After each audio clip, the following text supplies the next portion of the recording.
23-годишният Любомир Шопов от София преди година е завършил факултета по начална педагогика и след дълго търсене най-накрая си е намерил работа като детски учител в една столична детска градина. Още от самото начало обаче той среща недружелюбно отношение от страна на главната възпитателка Петра Чапкънова. Работата в детската градина ми носи невероятно удоволствие. Децата са прекрасни. Проблеми имам само с главната възпитателка. Очевидно не ме харесва. Постоянно е контра на мен. Постоянно ми прави проблеми. Крещи ми, злепоставяме пред децата, пред родителите и пред колегите ми. Не знам на какво се дължи това, но тя ми стъжнява живот всеки ден с нейните непрекъснати капризи и атаки срещу мен.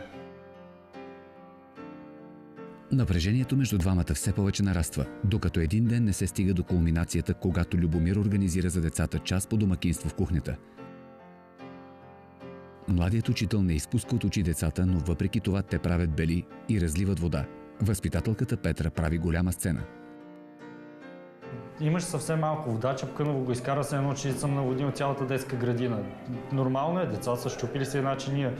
Почиствах всичко, но тя въпреки това избухна. Малко по-късно, Любомир, който живее с родителите си, се прибира съкрушен вкъщи.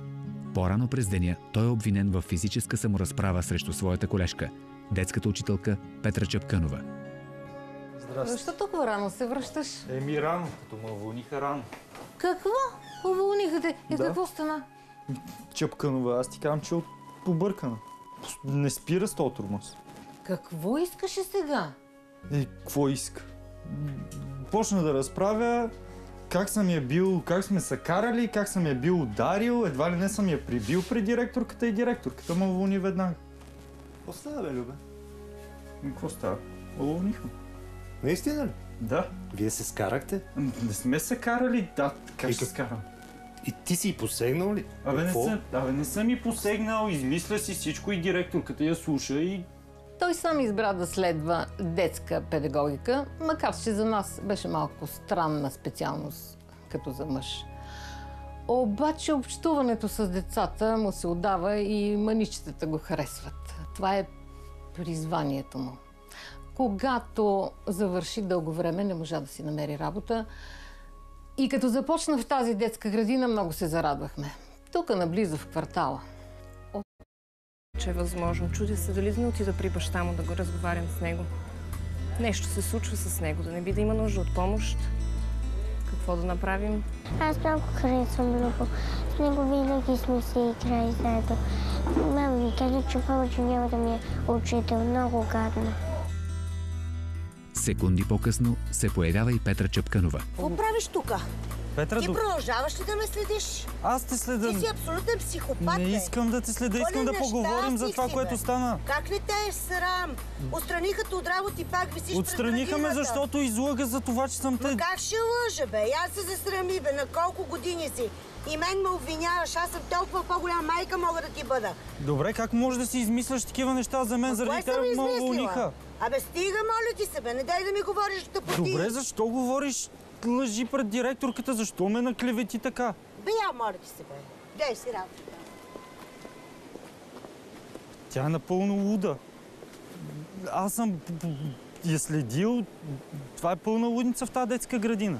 Първо излага, че съм я нападнал, сега, че я тормоза, че я следа. Аз добре, че не работя там. Аз не знам директорката как я толерира. Единственото, което е, че не може да оставя нещата просто така да бъде уволнена правомерно заради някакви лъжи.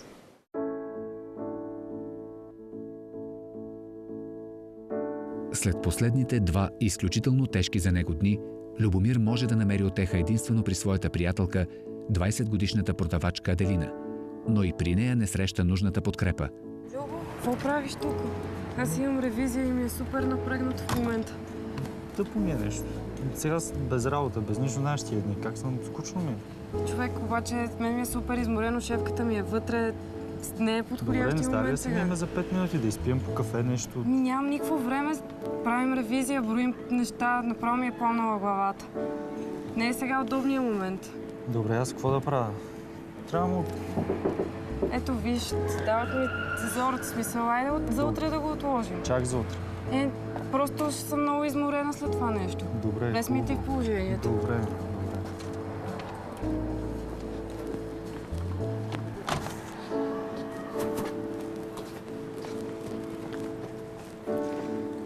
Тъпо ми е, че не мога да се видя с Аделина. Обаче я разбирам, до някъде има си работа. Ревизия, всичко, шефката я препира, обаче ми трябваше да я видя, да ми стане по-добре. Явно и в нея няма да видя утеха. След като не получава утеха дори от своето момиче, Любомир отчаян се прибира вкъщи. Но и там се натъква на неприятна сцена. Съседката му Надя и баща му го обсъждат. Не знам, аз още не мога да вдена какво се случва, ти кажа често. За какво става? Какви слухове се носят там? Аз не съм видяла нищо. Обаче говорят учителките, че Любомир е станал много избухлив в последно време. Не. Ако е така вкъщи, ако губи контрол от нищо, не бива да е около децата.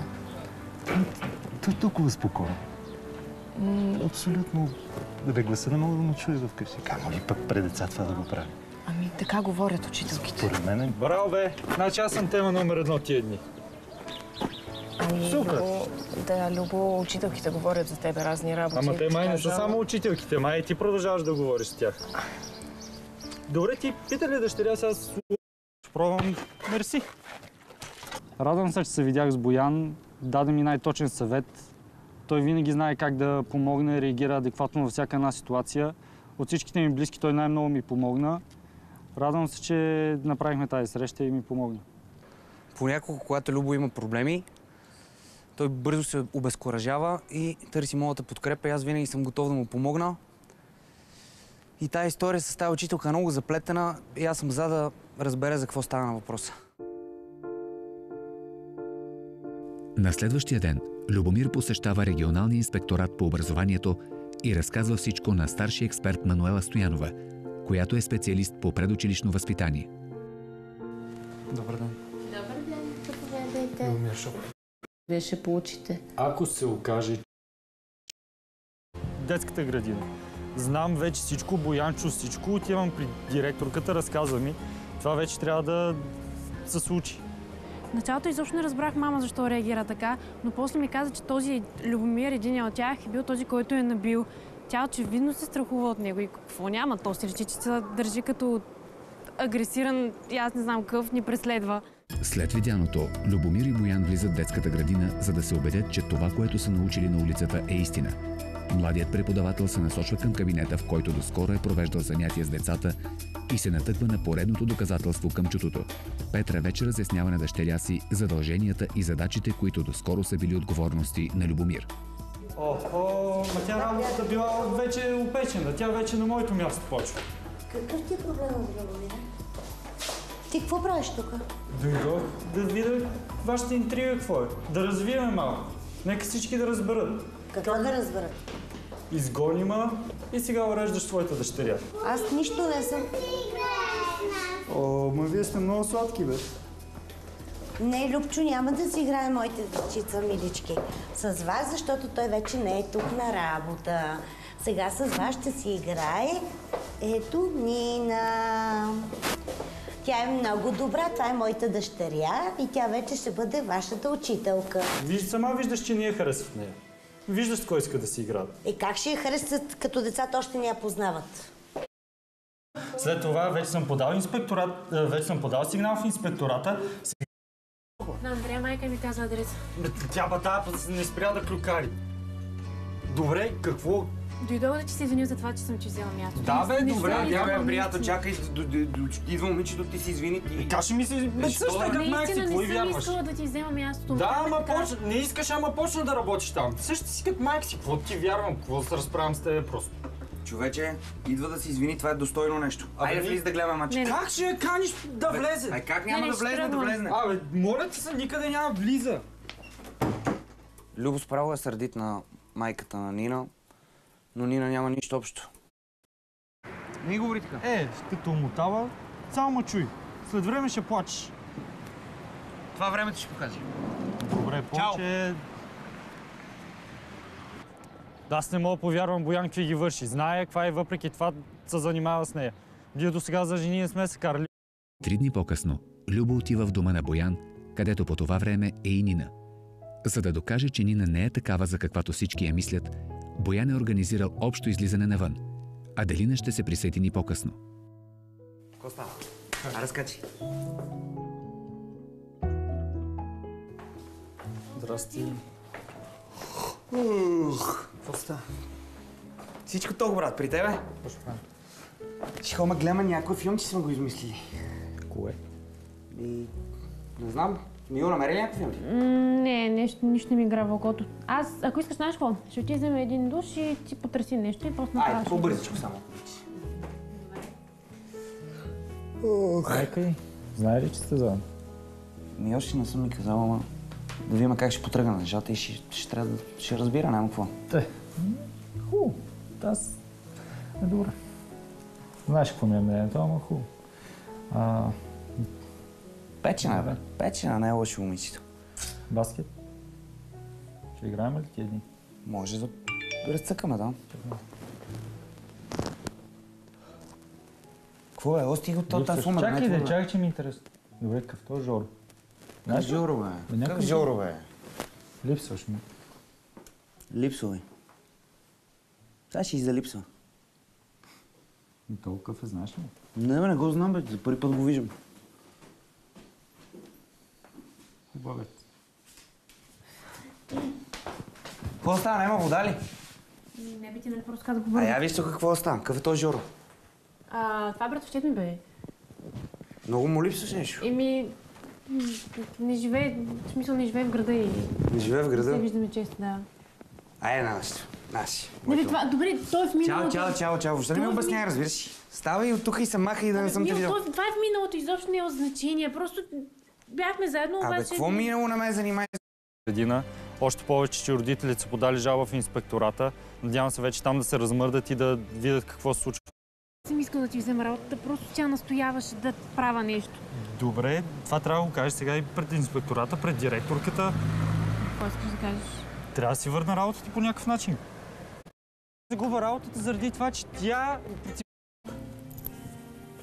Не те ли е срам? От какво да ме е срам? Сега вече разбирам. Какво имаш да разбираш? Целта каква е била? И каква е Значи целта? промиваме мозъка на дъщеря ми, на Нина. Тя да пусне жалба срещу мене в инспектората. Какво съм им промил мозъка? Тя просто не мога да понесе да лъжи като тебе.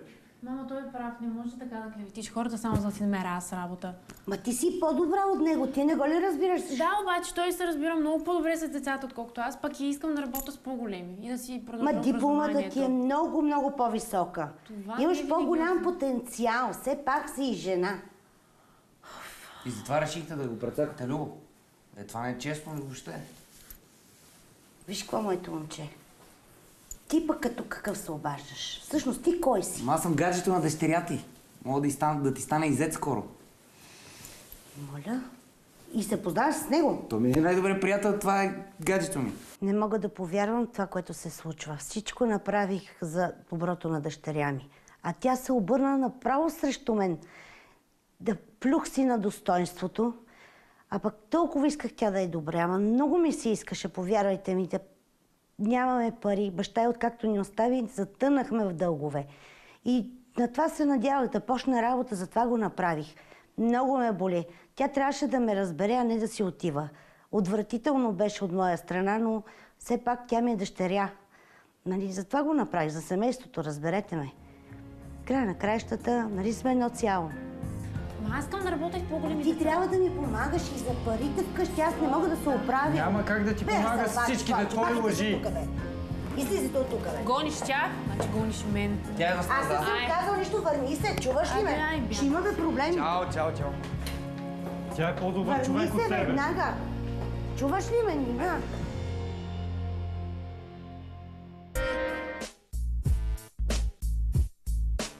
Няколко дни по-късно Любомир получава телефонно обаждане, което окончателно запечатва неговата морална победа. Я виж нещо, някой ти звъни, брат. Да? Да? Да, супер, чудесно. Добре, в понеделник съм там. До понеделник. Кой беше, бе? Директорката. Кай, честни, какво вика? В понеделник се връщам на работа. Верно ли, бе, брат? Ево, бе. Казах ти аз, че стават нещата, ти не верваш, а? Всички учители били замествали, трябвали им нови учители.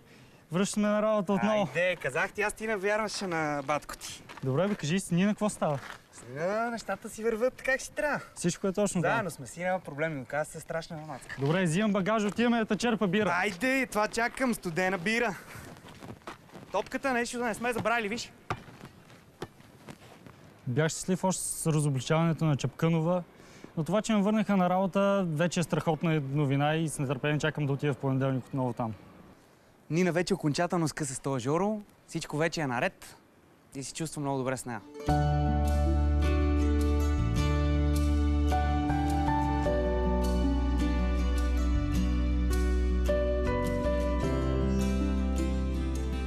Две седмици по-късно Любомир отново е на работното си място. Там, където се чувства най-добре, сред децата, които го обожават. Работата в детската градина е прекрасна. Сред децата се чувствам наистина щастлив и жив. Просто нямам търпение да дойда сутрин на работа, да си играя с тях, да ги видя. Просто това е работата мечта и всичко е невероятно просто.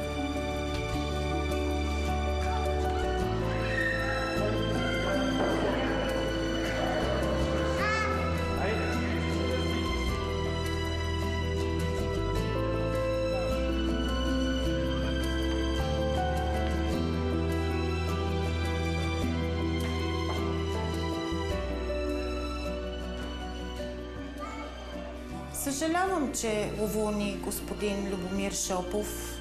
Той е добър преподавател, децата толкова много го обичат. Но какво да се прави? Стана интрига, госпожа Петра Чапкънова, аз си повярвах и за съжаление го уволних. Но ето, поправи. Той се върна на работа, продължава да си работи, върши си добре работата. И аз се радвам, че нещата се оправиха. А госпожата, доколкото разбрах, си е намерила работа в друго детско заведение. Тя е добър педагог, но просто е била пред нервна криза заради изневярата на мъжа ѝ и така стана. Но нещата се оправиха. Радвам се за което. Младият преподавател Любомир Шопов става жертва на несправедлива интрига, но с упорство и воля той доказва, че младостта не е порок и дава урок на доста по-опитен от него педагог, че когато се държиш безпринципно, рано или късно трябва да си понесеш последствията.